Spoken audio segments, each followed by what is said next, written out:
Naqueles dias estavam os nefilins na terra, e também depois, quando os filhos de Deus conheceram as filhas dos homens, as quais lhe deram filhos.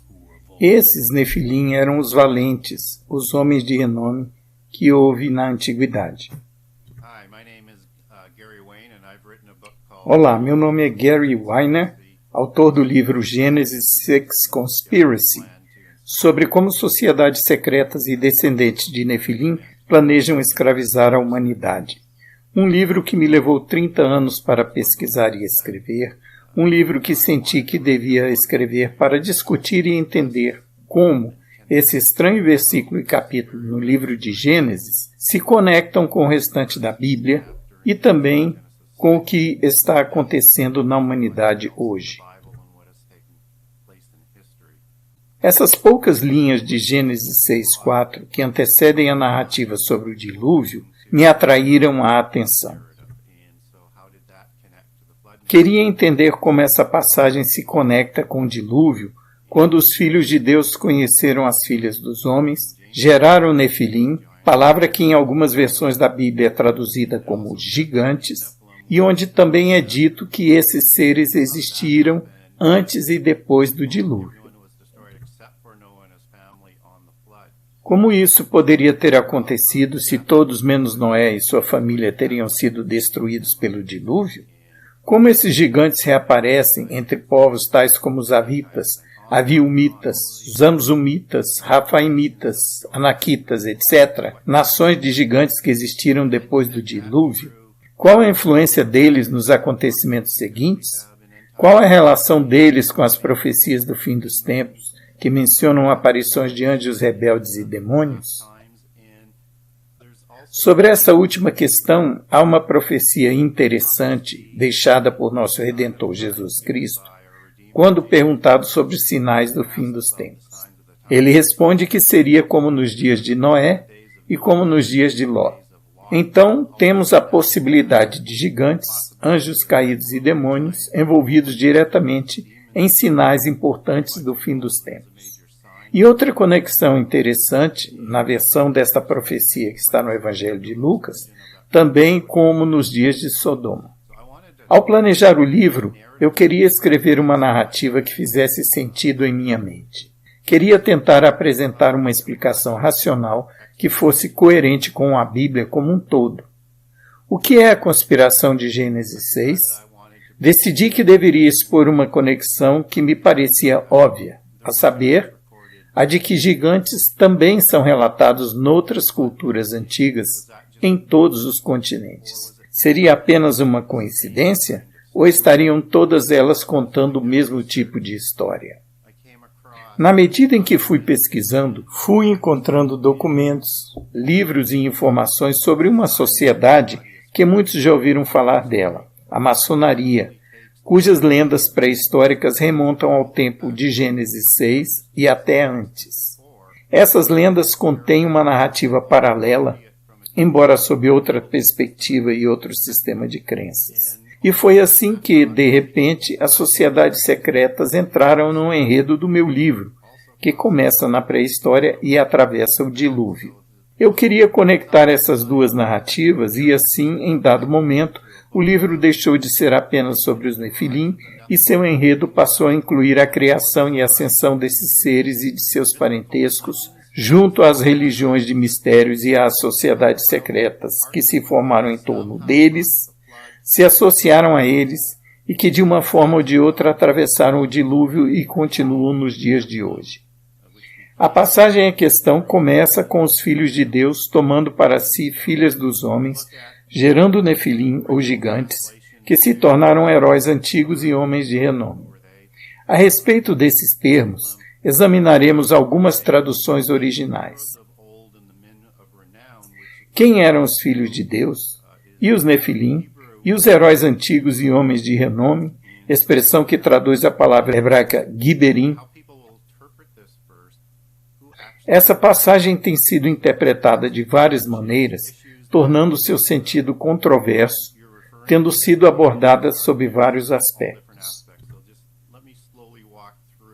Permitam-me então percorrê-la em detalhes, examinando o que seus termos possam designar, quais seriam exatamente os grupos de seres assim designados e por que esse versículo de Gênesis foi escrito exatamente com esses termos. Sobre o primeiro termo, Filho de Deus, muitos acreditam que designa os descendentes de Sete e que, portanto, sua prole não seria exatamente de gigantes propriamente ditos, mas apenas um ramo poderoso da descendência que se perverteu.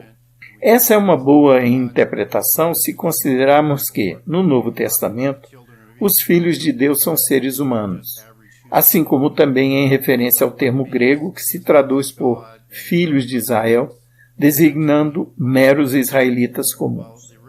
Mas então, por que esse termo em Gênesis 6 poderia designar anjos caídos?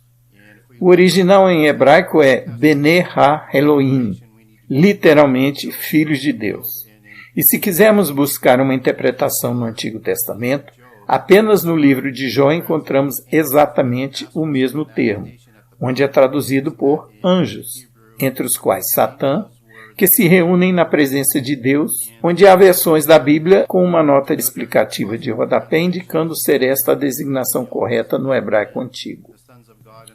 Agora, se olharmos para as outras ocorrências comparativas, para filhos de Israel no Antigo Testamento e para filhos de Deus no Novo Testamento, vemos que aí os termos ocorrem em profecias sobre o fim dos tempos, ou depois do fim dos tempos, não se referindo, portanto, ao contexto pré-histórico dos filhos de Deus em Gênesis 6.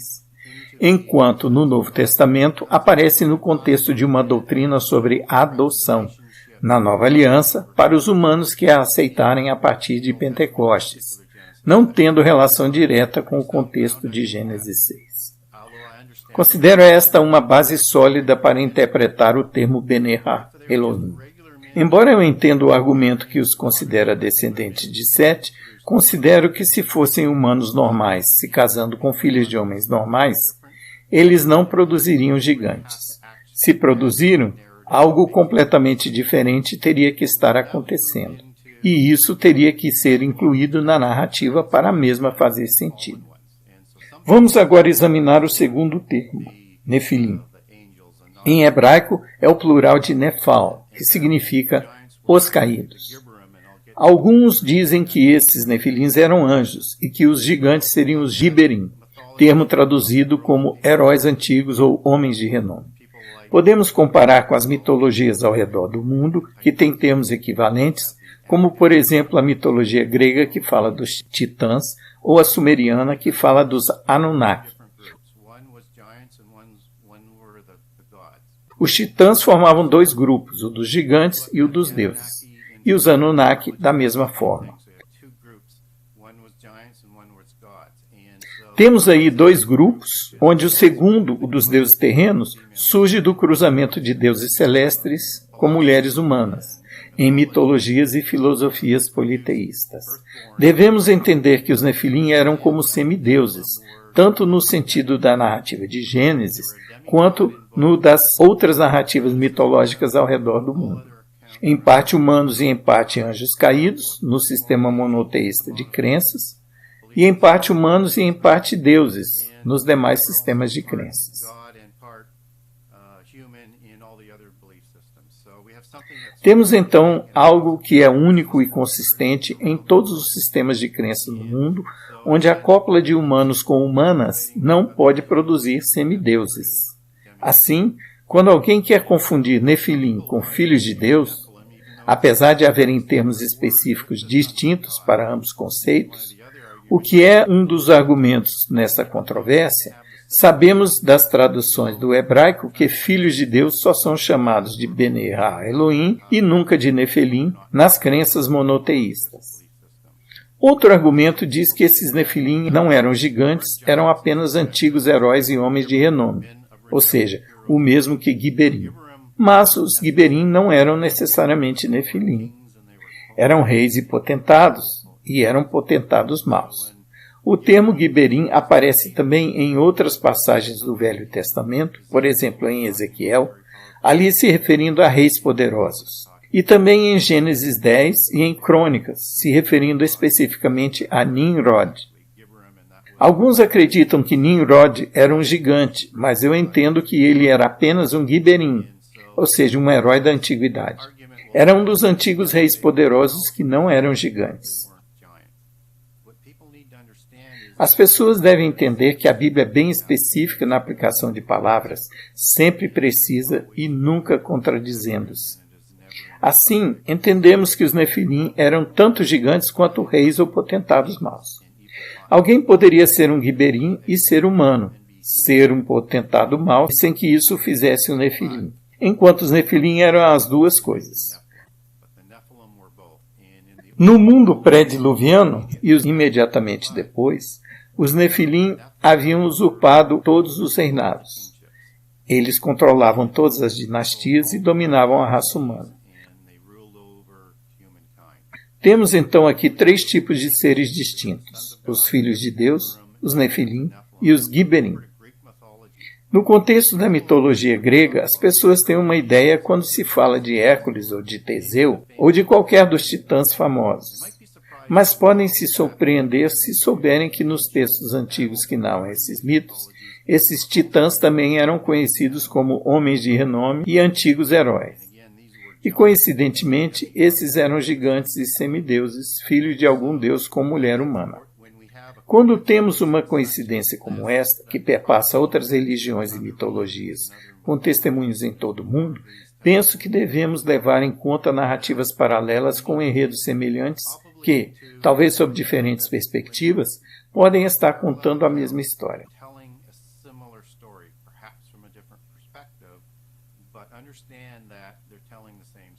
Então, quando nos deparamos com relatos de gigantes que são também reis, temos que considerar suas dinastias e as linhagens que descendem deles, através da história até os dias de hoje.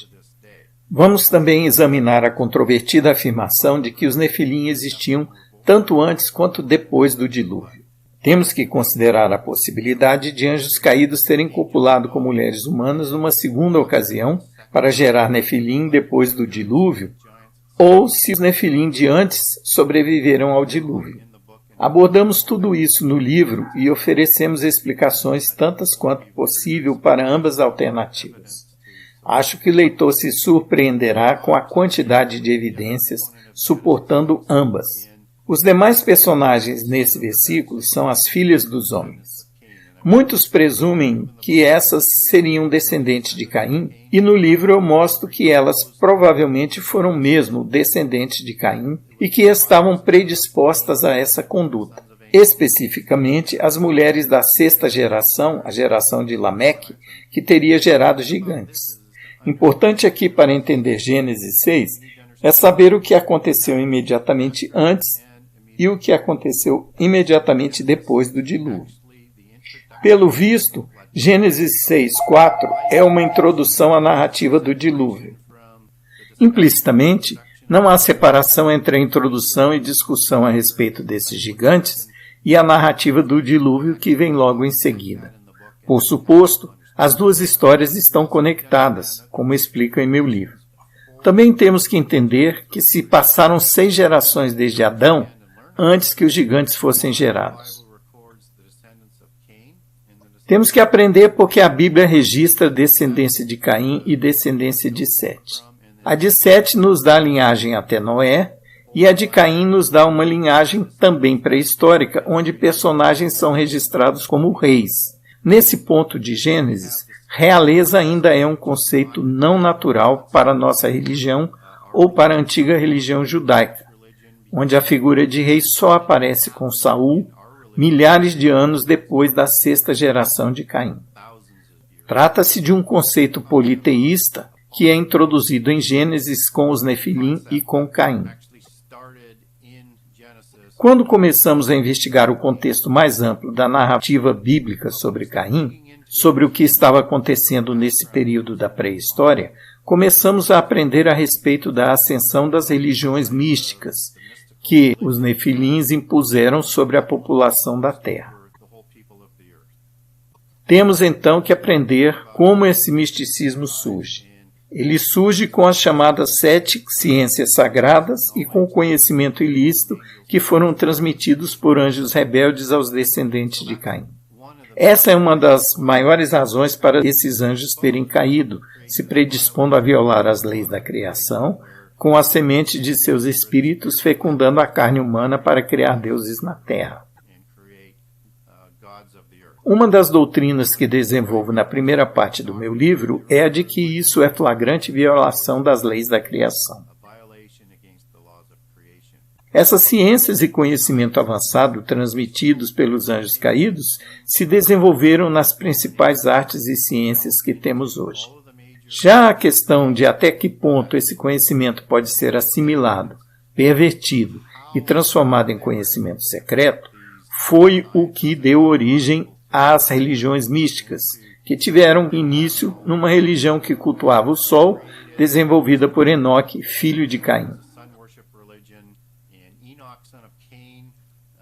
Entenda que existem 2 Enoques pré-históricos, um descendente de Sete, outro filho de Caim. O filho de Caim foi quem transformou essa base de conhecimento numa religião, conhecida hoje como gnose ou gnosticismo. Todos esses temas estão interconectados. O conhecimento avançado dos anjos caídos foi segregado em religiões iniciáticas que deram origem a outras entidades, como, por exemplo, a maçonaria. O termo em inglês Freemasonry vem de Masonry, que quer dizer alvenaria, que é a 5ª ciência da geometria. Quando examinamos as lendas sobre a origem da maçonaria, elas dizem que Caim, Enoque, Tubal-Caim ou descendentes de Caim são seus patriarcas. Os fundadores das sociedades secretas que registram essas lendas as valorizam a ponto de afirmarem terem sido esses patriarcas que construíram monumentos antigos famosos que mistificam o mundo até hoje, tais como Stonehenge e as pirâmides do Egito. Essa é a memória das sociedades secretas do tipo que existe até hoje, segundo as quais essa forma de parceria teve início no mundo pré-diluviano. Descobrimos que a partir da 6ª geração de Caim, os Nefilim usurparam reinados e se aliaram às religiões místicas, com as respectivas sociedades secretas passando a governar as populações e as realezas e a construir monumentos misteriosos. Temos então essa parceria que responde fundamentalmente por que é tão importante entender Gênesis 6 como introdução à narrativa do dilúvio. A violência e o mal estavam por toda parte, desrespeito e desprezo ao verdadeiro Criador do universo eram onipresentes sob a imposição desse sistema de crenças, ao tempo de Noé, onde apenas ele e sua família ainda não tinham sido pervertidos por essa tirania que imperava em toda parte, sob o reinado dos Nefilins e suas religiões de mistérios. E então veio o dilúvio.